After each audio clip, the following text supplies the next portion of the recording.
Welcome back to the latest episode of the Laura and Becky Show. So you know the story by now. We were on the radio. We got the sack. So what did we do? We flew off to Mallorca with no money, but we did manage to get some pale rosé and limoncello, funnily enough. And that is where the idea for this podcast was born. We are now sponsored by Twycross ZooRedbrik Estate Agents and the Summer Beach Club at Meadowhall. So today's Wednesday, and on Wednesdays we like to get guests in.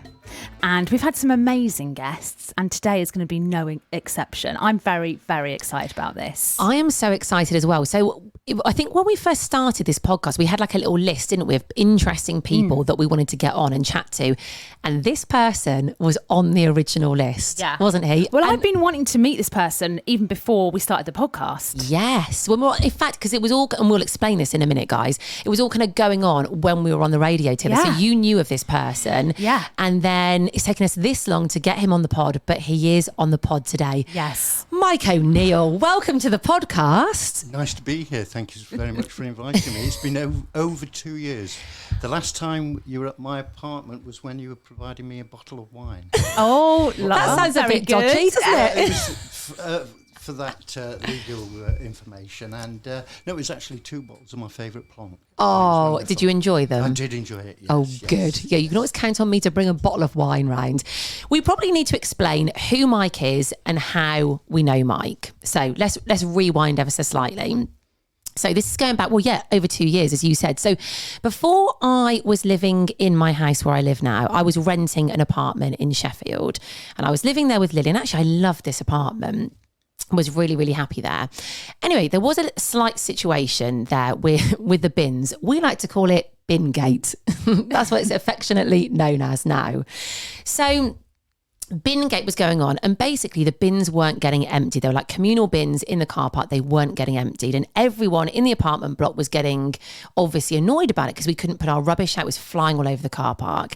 So I called the letting agents who looked after the apartment block to complain about the bins, right? Anyway, phoned, complained, that was that. But then later on that evening, it was about 8 o'clock, I was just sort of getting ready for bed, and an email pinged up from the letting agent. And I was really shocked by what it said. I mean, really shocked. It basically said that I had bullied and intimidated a member of staff from the letting agency, and that I was getting evicted. And that was the email that I received just before going to bed. Now, I had no idea about any of this kind of stuff. I didn't know the rules. I didn't know the legalities or anything like that. So I literally thought they would come to my apartment the next day and they would throw me and Lily out of the apartment. I was panicking all night. I barely got any sleep. I was kind of calling people, Googling things and panicking all night long. Anyway, long story short, I had a lovely friend who is a mutual friend with you, Mike. And I spoke to him about this. At this time, he was pootling around Europe in his camper van. That's right. Yeah. Still doing that, I believe. Is he still doing it? Yes. Love it. So got in contact with him, and he was like, there is only one man you need to help you with this situation. He was like, Mike O'Neill. So I was like, I need to get in touch with Mike O'Neill. And here he is. Yeah, I remember how stressed you were at that time, and anybody that's stressed, that says they are stressed, I will always provide them a book, and that book has the ability to take you from being stressed out of being stressed. And basically what I did was I'm a legal consultant for the letting industry and have been probably for the better part of 15 years now. But originally I was in the RAF, and it was in the RAF where I was diagnosed with ataraxia, which is basically not worrying about anything ever. And that's because of the way that I look on life. See, this hold up. Is I got it. We're going to have to stop here a minute. We are fascinated by this, aren't we? So when you say you were diagnosed, what do you mean? Do you mean you were looking around at other people going, well, I'm not worrying about, why are you worrying about that? And you thought, oh, I need to go and speak to someone. Or did someone go, Mike, why aren't you worrying? Like, how did you notice you weren't worrying? When I was in the RAF, I read an article that you must have 8 hours sleep to repair tissues, to repair all sorts of things. And if you didn't, it could make you ill. Yes. So I went to my doctors, an officer, And I said, well, I only get 4 hours sleep. And that's all I've been getting probably for the better part of a year.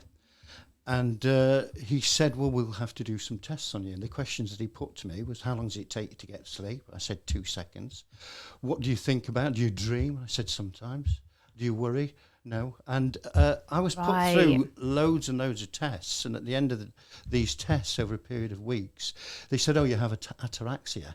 And I didn't pay much heed to it, other than they said you're incapable of worrying. Right. And I remember the date in which I stopped worrying, and that was a point in school. Stop it. Whereby I have, all my life, I've always... Mike, we're going to have to, if you hold your mic, I think you might, just keep it right up to your mouth.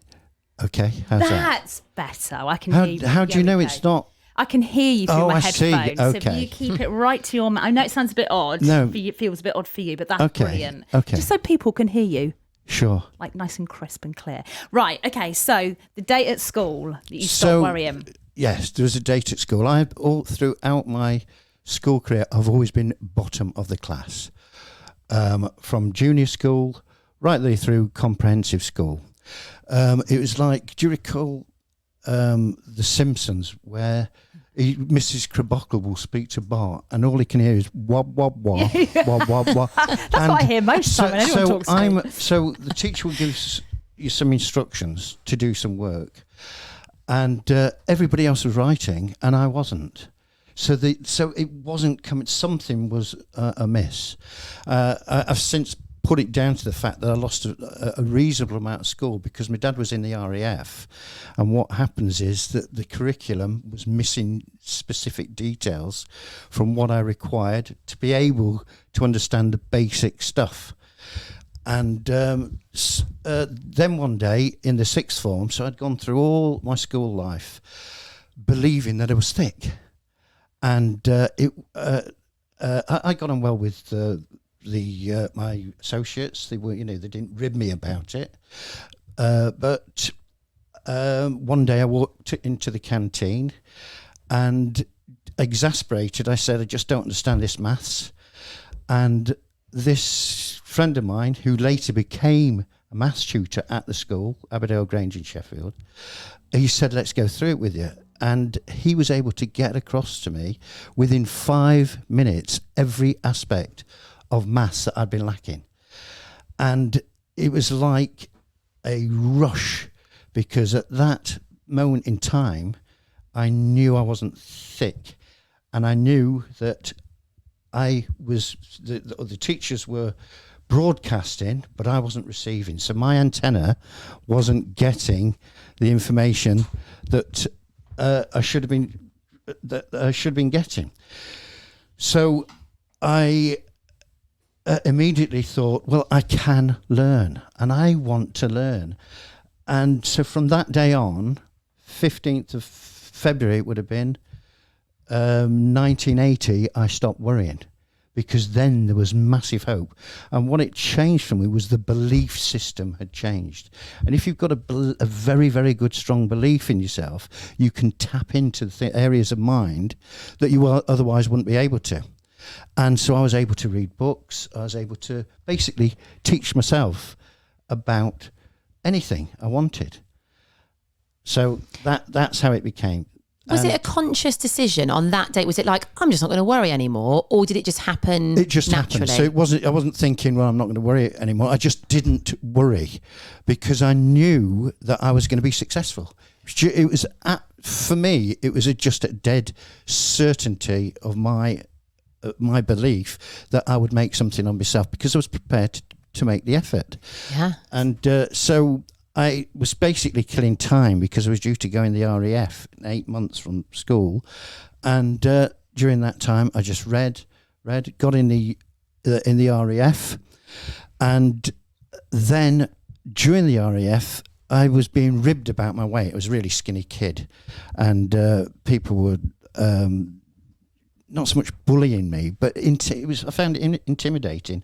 And what I do under those circumstances is put questions to myself, and if they are good, the questions that you put to yourself determine what you're going to do about things. So if because if you ask a very good question, your brain will come back with a good answer. If you ask yourself a lousy question, it will come back with a lousy answer.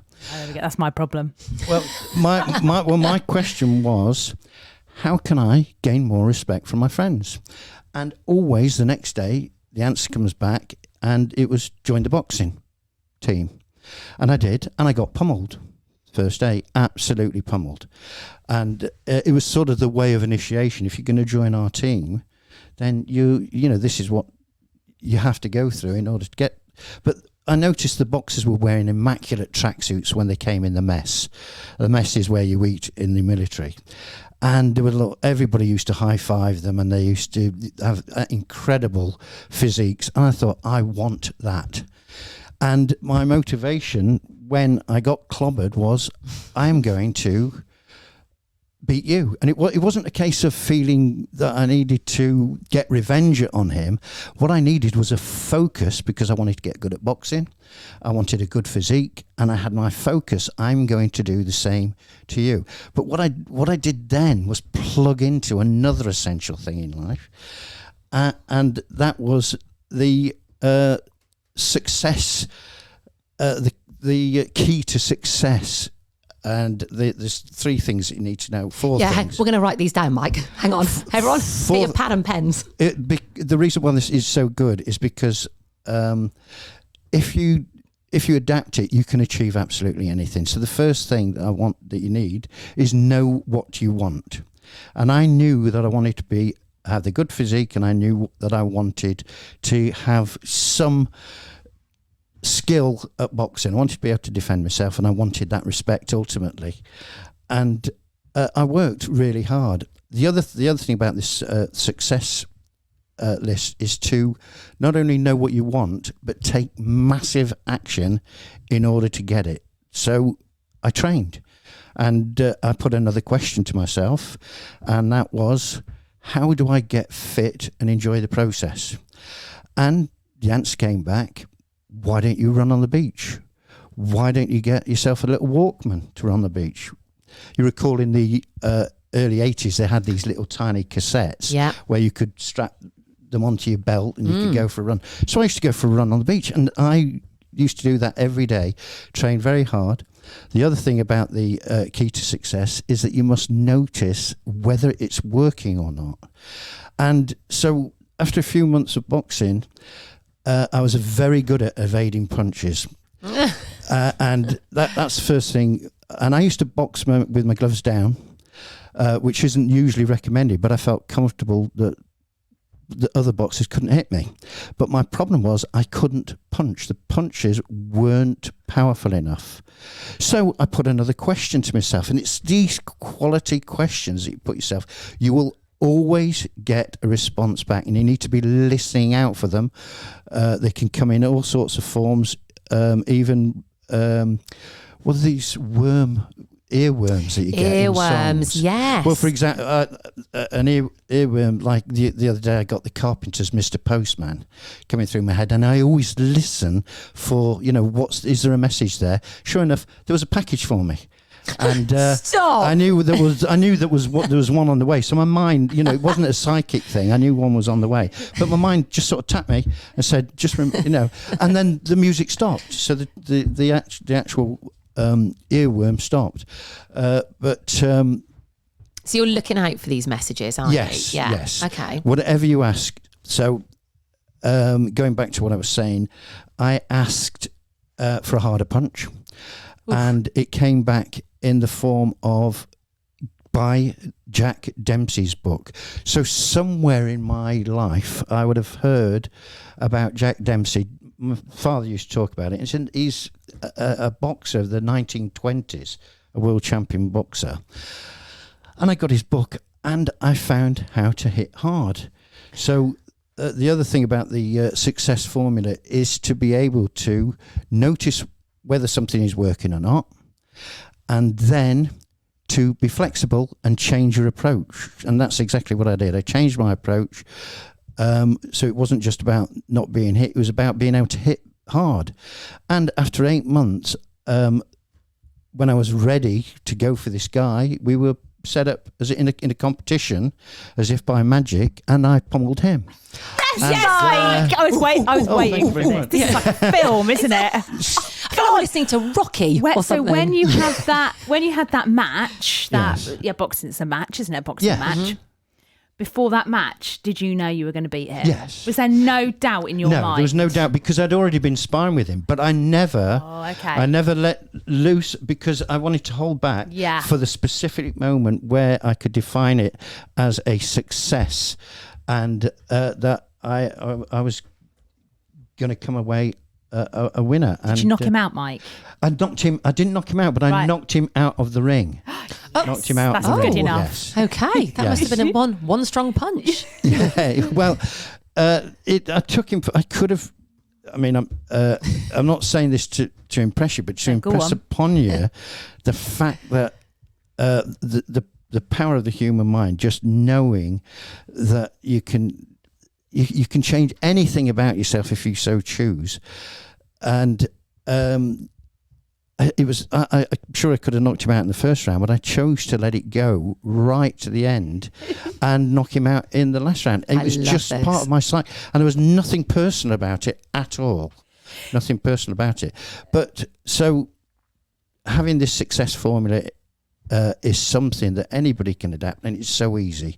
So it's just to know what you want, take massive action to get there, notice if it's working or not, and then just to adjust the format or whatever it is, just be flexible with whatever you require, and you will be successful. Can I ask, after that, did anyone teach you about your weight or anything? No, they didn't. And of course, I had a fantastic physique as well. Wow. To boot. And I got the high fives and the nice You were looks. That's amazing. Yes. Love that. Do you still box now?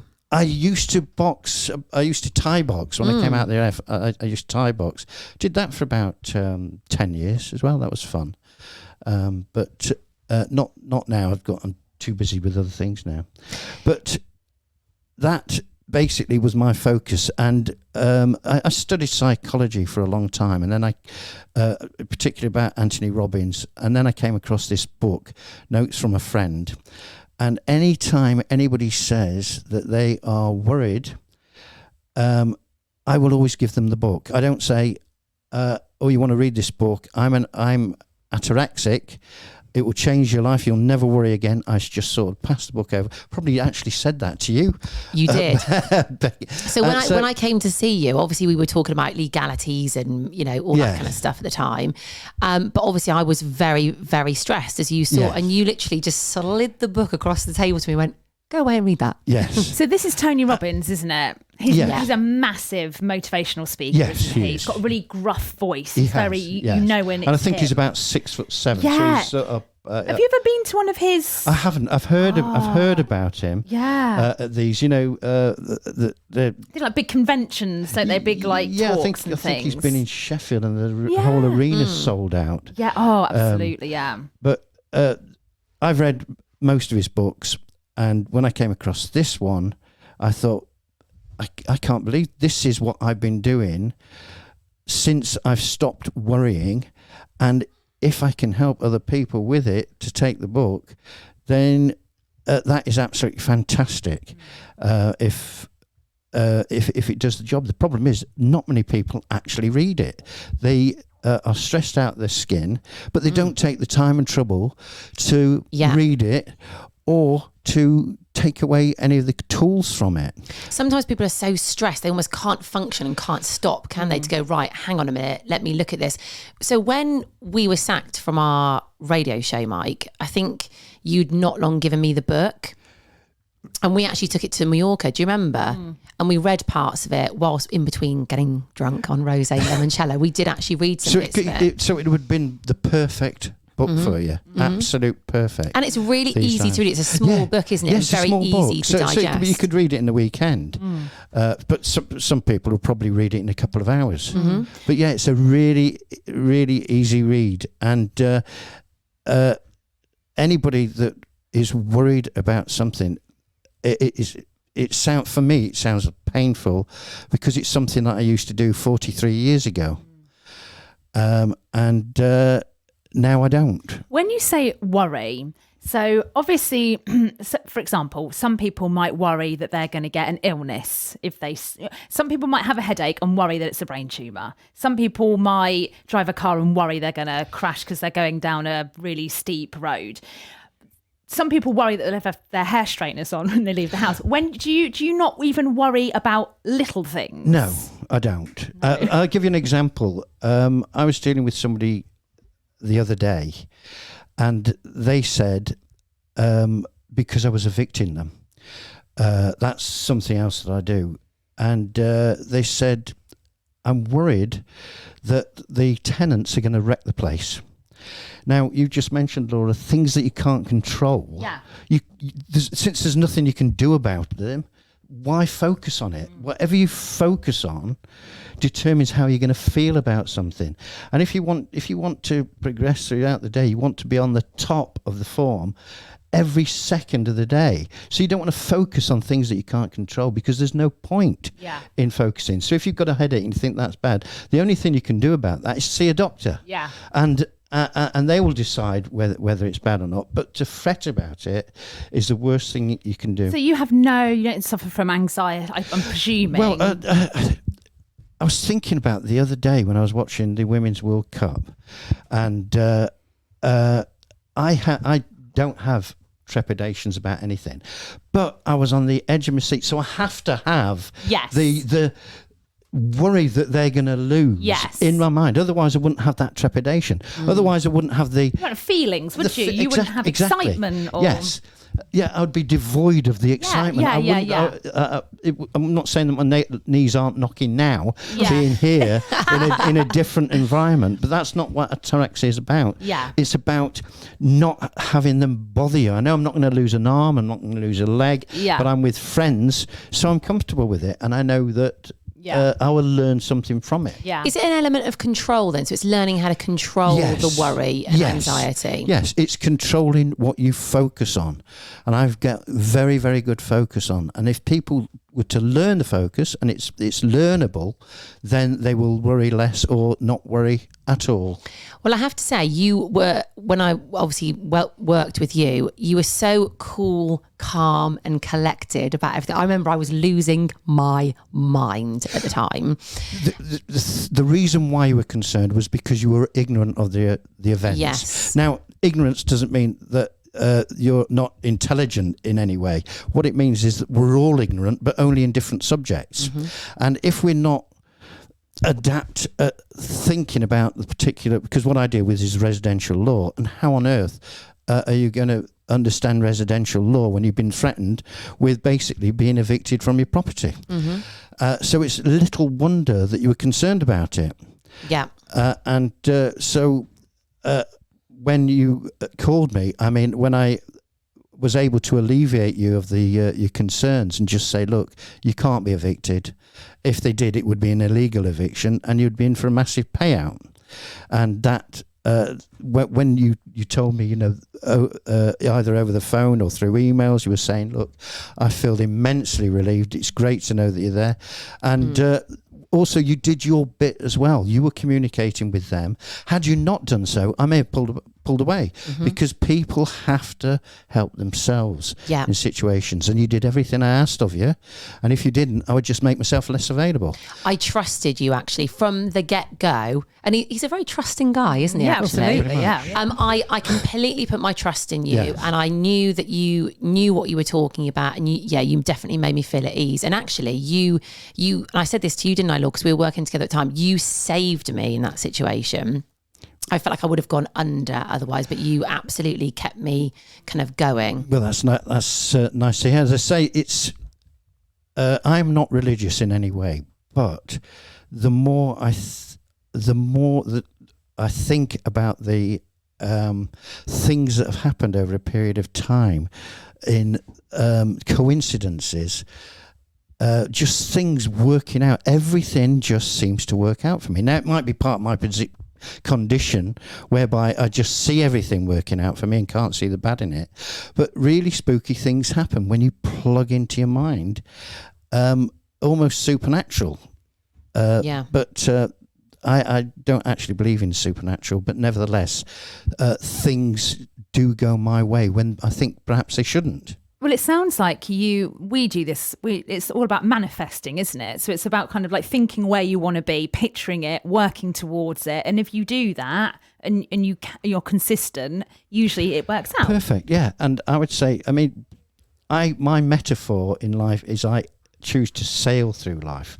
So a metaphor is just a way of putting an image to something. And because when the wind blows, they're the problems. And in order to get from A to B, when you're sailing, you need to tack. So you go off course for a while, and then you come back on course, and eventually you hit your objective. But some people will say, well, life's a war, or life's a beach.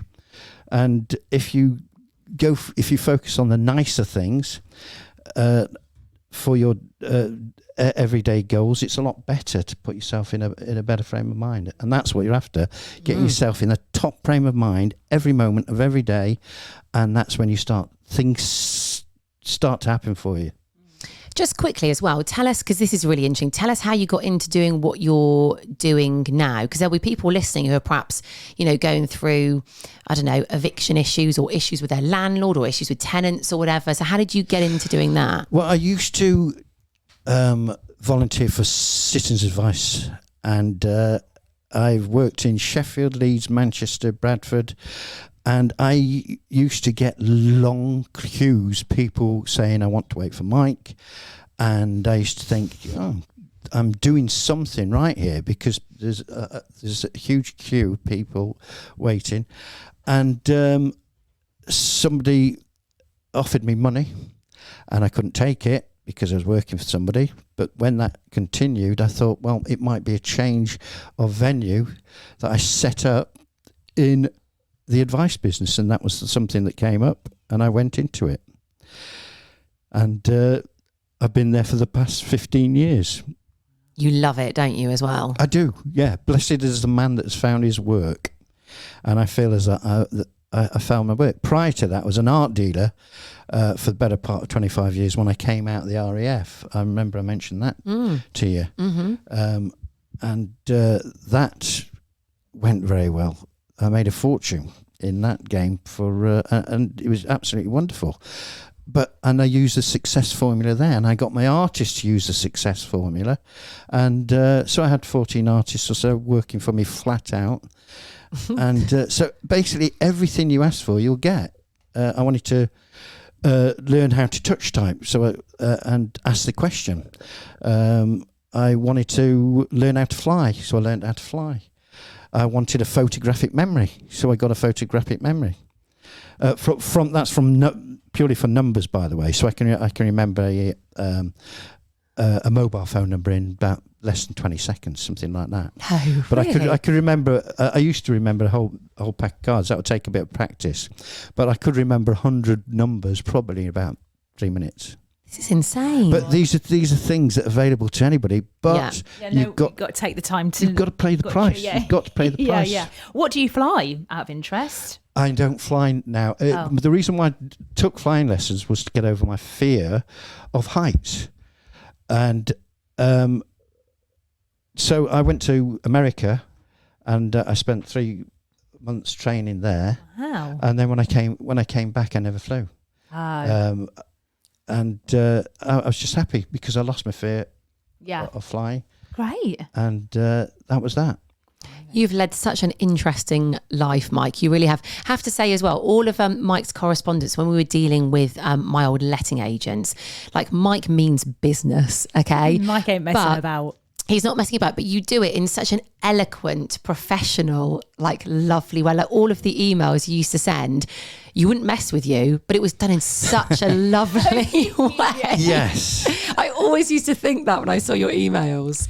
Yeah. When I'm writing an email and I need to, for lack of a better word, intimidate somebody to encourage them to do something, then I'm very good at that. And I'm very good at writing letters, and that's come with practice. Yes, you are very good at writing letters. vocabulary. If there's a word I don't understand, I'll always look it up. Yeah. And then practice it, putting it into a sentence. I don't always get it right, but that's what I do. It just makes you better and better and more confident to go about your everyday life. Well, Mike, I am so grateful that I met you. You got me through probably one of the hardest times I was ever going through. And obviously made a very good friend out of it as well. And I think the things that you've talked about today, people are going to it's going to resonate with a lot of people. And I think they're going to find it really, really useful as well. They will. What's the book, again, if anyone wants to read it? The book's called Notes from a Friend. So this is the book that I came across after I'd studied psychology for a long time. And I came across it and I thought, that's what I've been doing. And if you read it, and learn the tools from it, hopefully you'll either not worry at all or you'll worry less. But in any event, if you adapt it, read it once, it will make your life better for sure. I remember I always use this quote. Someone once said to me, worrying is like walking around holding an umbrella, waiting for it to rain. There's no point walking around with it because it's not going to rain. And I was thinking, that's a really good way of describing it. I like that analogy. Yeah. I thought that's so true. That is very true. Yeah, that's any worry will be like, that's what I do. Well, we go through, I would call it a spectrum of awareness in states, up and down in states throughout the day. And if you're aware of that and you can control whatever state you're in at any time. Once you practice it, there's a thing in this book where it provides at the end of the book a 10-day exercise where you think of nothing negative whatsoever. And some people will struggle with that because for 10 days you've just got to, it allows the briefest moments of negativity, but then you've got to snap out of it. And I've heard a lot of comments from those that have read the book how benefiting that was to their psyche. I bet. Well, you've brought us both a copy of the book in today, so we're going to go away and read that pronto again. We read a bit of it on holiday, didn't we? But we'll read it properly. Yeah, absolutely. I hope you do, and it's great to see you, Becky. It's been too long. It has been too long. We all need to go out for dinner or something, don't we? I do love that. Yeah, dinner and drinks. Mike, let's do it. Nice. Let's do it. Thank you so much for coming in today. Honestly, it has been fascinating. Good. So I'm nice to meet very you. happy to be here. Thank you so much for inviting me.